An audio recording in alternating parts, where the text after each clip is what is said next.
जय हिंद दोस्तों आज के इस वीडियो में मैं आपको झारखंड मुख्यमंत्री मैया सम्मान योजना में जो आवेदन में जो समस्या आ रहा था तो उसको दूर करने के लिए सरकार ने जो नया नियम बनाए हैं, इसके आवेदन को और आसान और सरल बनाने के लिए सरकार ने जो नया नियम में बदलाव लाए हैं, तो उसमें क्या क्या नियम बना है और डॉक्यूमेंट्स को लेके हर एक चीज के बारे में हम लोग आपको इस वीडियो में जानकारी देने वाले हैं, विश्लेषण करने वाले हैं एक एक करके। देखिए, झारखंड मुख्यमंत्री मैया सम्मान योजना आपको पता है झारखंड सरकार द्वारा चलाई जाने वाला एक योजना है, महिलाओं के लिए योजना है। जिन महिलाओं का उम्र आपका 21 से 50 साल के बीच में है तो उन सभी को झारखंड सरकार जो है 1,000 रुपए हर महीने उनको दिए जाएंगे सरकार की ओर से, डायरेक्ट बैंक अकाउंट में सीधे सरकार भेज देंगे। यानी जिनका उम्र आपका 21 से 50 साल के बीच में है तो सरकार उन्हें सालाना 12,000 रुपए जो है उनको देंगे उनके अकाउंट में, सहायता राशि के रूप में, सम्मान कर राशि के रूप में। तो झारखंड मुख्यमंत्री मैया सम्मान योजना आपको पता है यही योजना है।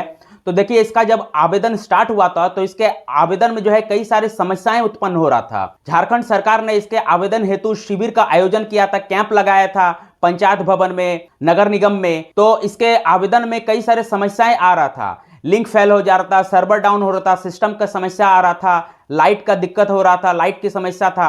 तो इन सभी की वजह से जो है इसमें आवेदन करने के लिए महिलाओं को जो है बहुत समस्याएं हो रहा था। आवेदन प्रक्रिया में जो है बहुत ज्यादा टाइम जाता था, जिसके वजह से बहुत कम लोगों का जो है इसमें आवेदन हो पा रहा था, या राशन कार्ड में उसका नाम नहीं था, तो जिसके वजह से इसमें आवेदन करने में उनको दिक्कत हो रहा था। तो सरकार ने इस समस्या को दूर करने हेतु इस योजना को और आसान और सरल बनाने हेतु कुछ नया नियम बनाए हैं, जिस नियम को मैं आज इसको आपको इस वीडियो में बताने वाला हूं, विश्लेषण करने वाला हूं एक एक करके कि क्या सरकार ने नया नियम बनाया है, क्या क्या डॉक्यूमेंट्स अब लगने वाला है। तो सारे चीज का विश्लेषण और जानकारी मैं आपको इस वीडियो में देने वाला हूं। तो देखिए, स्टार्ट करते हैं एक एक करके। तो पहला जो समस्या आ रहा था वो आपका डॉक्यूमेंट्स को लेकर आ रहा था। देखिए, जब इसका आवेदन स्टार्ट हुआ था तो उस समय जो है आपको कौन कौन सा डॉक्यूमेंट्स लगता था, तो आपको वोटर का आईडी का जेरॉक्स देना पड़ता था, आधार कार्ड का जेरॉक्स देना पड़ता था, बैंक पासबुक का जेरॉक्स देना पड़ता था, राशन कार्ड का जेरॉक्स देना पड़ता था, और फोटो लगता था आपको पासपोर्ट साइज का। लेकिन बहुत सारे महिलाओं का जो है वोटर कार्ड बना ही नहीं था, और दूसरा राशन कार्ड में किसी किसी महिला का नाम नहीं था। तो जिसके वजह से जो लाभुक महिला है उनको आवेदन करने में इस योजना में बहुत समस्याएं आ रहा था। तो सरकार ने इस समस्या को देखते हुए इसका निदान हेतु, इसको आसान और सरल बनाने हेतु, ताकि सभी महिला इसमें आवेदन कर सके, कुछ नियम बनाए हैं इसके डॉक्यूमेंट्स में। तो याद रखेगा, अब नया नियम के अनुसार इसमें आवेदन करने हेतु मात्र 4 डॉक्यूमेंट्स का जरूरत पड़ेगा। पहला, आपका इसमें आवेदन करने हेतु अब जो है आधार कार्ड का जेरॉक्स लगेगा, राशन कार्ड का जेरॉक्स लगेगा, फोटो पासपोर्ट साइज का एक ठो लगेगा, और बैंक का पासबुक लगने वाला है। तो याद रखिएगा, नया नियम के अनुसार मात्र अब आपको 4 डॉक्यूमेंट्स देना पड़ेगा। अब आपको वोटर आईडी का कार्ड का जेरॉक्स नहीं लगने वाला है। यानी नया नियम के अनुसार सरकार ने वोटर आईडी कार्ड अर्थात मतदाता पहचान पत्र को जो है वो हटा दिया गया है ना। तो जिन महिलाओं का वोटर आईडी कार्ड नहीं बना है वो खुश हो जाइए, अब वो भी इसमें आवेदन कर सकता है। तो ये था आपका पहला नियम, डॉक्यूमेंट से जुड़ा हुआ, दस्तावेज से जुड़ा हुआ। चलिए, दूसरा जो महिलाओं को समस्या आ रहा था वो आपका राशन कार्ड को लेकर आ रहा था, क्योंकि कुछ महिलाओं का जो है राशन कार्ड बना नहीं था, राशन कार्ड में उनका नाम नहीं था। देखिए, पहले सरकार की ओर से यह बताया गया था कि इस योजना में आवेदन करने हेतु राशन कार्ड में जो है महिलाओं का नाम रहना पड़ेगा, लेकिन बहुत सारे महिलाओं का नाम जो है अपने राशन कार्ड में नहीं था। अपने परिवार का सदस्य का नाम तो था लेकिन उनका नाम नहीं था, या पहले जिनका राशन कार्ड बना होगा उनका नाम हो सकता है कि किसी भी कारणवश कट गया होगा, या किसी किसी महिला को राशन कार्ड बना ही नहीं था, तो जिसके वजह से वो जो है इसमें आवेदन नहीं कर पा रहा था। तो सरकार ने इस समस्या को भी दूर करने के लिए नियम बनाए हैं कि अब राशन कार्ड में जो है महिला का नाम अगर नहीं होगा तो भी उसमें वो आवेदन कर सकते हैं। तो अब नए नियम के अनुसार जिन महिला को राशन कार्ड नहीं बना है या राशन कार्ड में उनका नाम नहीं है तो वो भी इसमें आवेदन कर सकते हैं। सरकार ने ये साफ बता दिया है कि जो राशन कार्ड जिन महिलाओं का नहीं बना है वो अपने पिता या पति का राशन कार्ड को इस्तेमाल कर सकता है, यानी उनके पिता और पति का राशन कार्ड इस आवेदन में मान्य होगा। तो याद रखिएगा, जिस महिला का राशन कार्ड नहीं बनाया है और अगर उसका शादी नहीं हुआ है तो वो अपना पिता के राशन कार्ड को का जेरॉक्स इसमें लगा सकता है, और अगर मान लीजिए उसका शादी हो गया है और उसके पास राशन कार्ड नहीं है तो वो अपने पति वाला राशन कार्ड का जेरॉक्स का इस आवेदन करते वक्त लगा सकती है कि अब जो है नया नियम के अनुसार महिला के पास अगर राशन कार्ड नहीं है तो उसके पिता और पति का राशन कार्ड अब मान्य होने वाला है। यानी वो पिता या पति किसी का भी राशन कार्ड का जेरॉक्स इसमें लगा सकती है अगर उसका राशन कार्ड में नाम नहीं है। चलिए, दूसरा जो समस्या महिलाओं को हो रहा था वो इसके ऑनलाइन आवेदन से जुड़ा हुआ था। आपको पता है इसके आवेदन प्रक्रिया में जो है बहुत ज्यादा समय लिया जाता था। महिलाओं को जो है सुबह से शाम तक लंबी चौड़ी लाइन में लगकर अपने आवेदन का इंतजार करना पड़ता था। फिर उसका जब बारी आता था तो उसके हर एक डॉक्यूमेंट्स का जो है वहां के अधिकारी स्कैन करता था, फिर अपलोड करता था, उसका लाइव फोटो लिया जाता था। यानी इसके आवेदन प्रक्रिया में बहुत ज्यादा समय जाता था, जिसकी वजह से इसमें आवेदन बहुत कम लोग कर पा रहे थे। महिलाओं को सारा घर का काम काज छोड़कर सुबह से लेकर शाम तक जो है लाइन में लगना पड़ता था।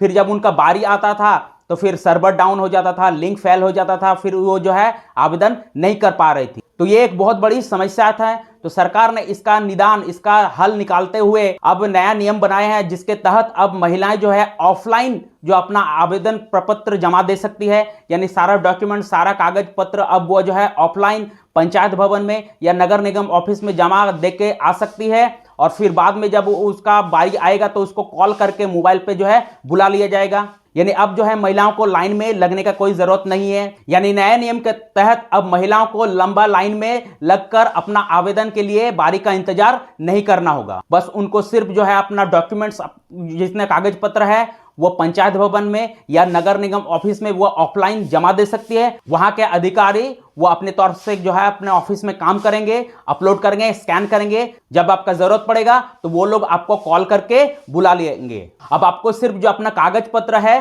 वो पंचायत भवन में या नगर निगम ऑफिस में आप ऑफलाइन जाके जमा दे दीजिए। फिर आप एक फोन नंबर लिखा दीजिए।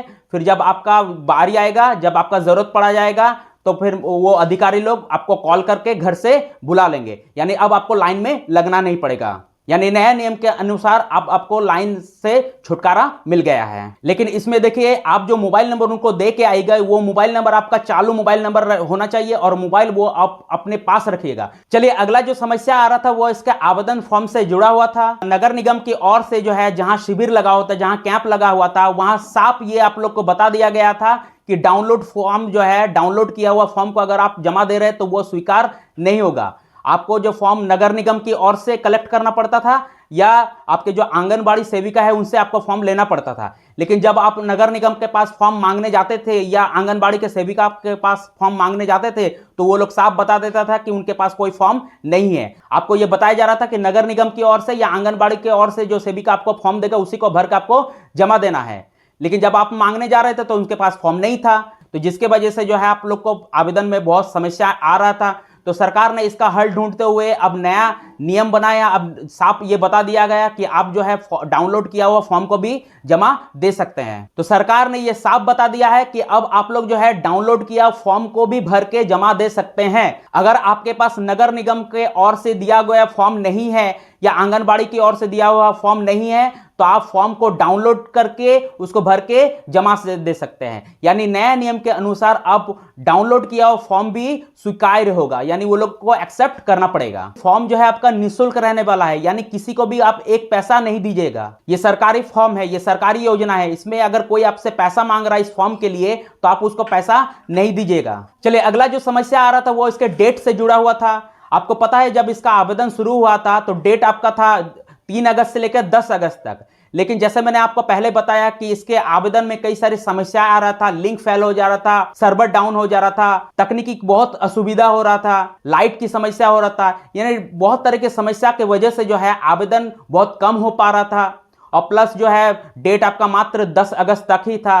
तो सरकार ने इस चीज को देखते हुए इसका डेट को आगे बढ़ा दिया गया आपका 15 तक। यानी अब इसका लास्ट डेट आपका 15 अगस्त रहने वाला है। लेकिन याद रखिएगा 15 अगस्त तक अगर आप आवेदन नहीं कर पाइएगा तो आपको हड़बड़ाने की जरूरत नहीं है। ऐसा नहीं है कि अगर आप 15 अगस्त तक आवेदन नहीं कीजिएगा तो फिर बाद में आपका आवेदन नहीं होगा। सरकार ने साफ ये स्पष्ट कर दिया गया है कि 15 अगस्त के बाद भी जो है आप ऑनलाइन आवेदन कर सकते हैं प्रज्ञा केंद्र के माध्यम से। यानी आपको अब हड़बड़ाने की जरूरत नहीं है। ऐसा नहीं कि 15 अगस्त के बाद आप इसमें आवेदन नहीं कर पाइएगा। है ना। तो इसमें कोई बात नहीं है, कोई हड़बड़ाने के कोई टेंशन का बात नहीं है ना। आपको कोई प्रॉब्लम नहीं है, आप आराम से जो है 15 अगस्त के बाद भी जो है आपके घर के नजदीकी जो प्रज्ञा केंद्र है वहां पर इसका ऑनलाइन आवेदन कर सकते हैं और अगले मंथ से आप पैसे आपके अकाउंट में आ जाएगा। भविष्य में भी सरकार की ओर से जो है बहुत सारे कार्यक्रम ऐसे आयोजित किए जाएंगे जिसके तहत आपके घर के नजदीक में जो है छोटे कैंप का आयोजन किया जाएगा और वहां से भी आप जो आपसे आवेदन लिए जाएंगे, यानी वहां पे भी जो है आप इसमें आवेदन कर सकते हैं। तो आपको हड़बड़ाने या घबराने की कोई जरूरत नहीं है। तो देखिए यही कुछ डिटेल्स था इस योजना के संबंध में, इस योजना में बनाए गए नए नियम के बारे में जिसको मैंने आपको बता दिया है। तो मुझे आशा है कि आपको सारी बात अच्छी तरह से समझ में आ गया है। तो आपसे बस इतना ही रिक्वेस्ट है कि अगर आप हमारे चैनल में नए हैं तो रोजाना नए नए सरकारी जॉब्स का अपडेट पाने हेतु या सरकारी किसी भी तरह का योजना की जानकारी पाने के लिए हमारे इस चैनल को सब्सक्राइब कीजिए। तो चलिए मिलते हैं नेक्स्ट वीडियो में, तब तक के लिए जय हिंद।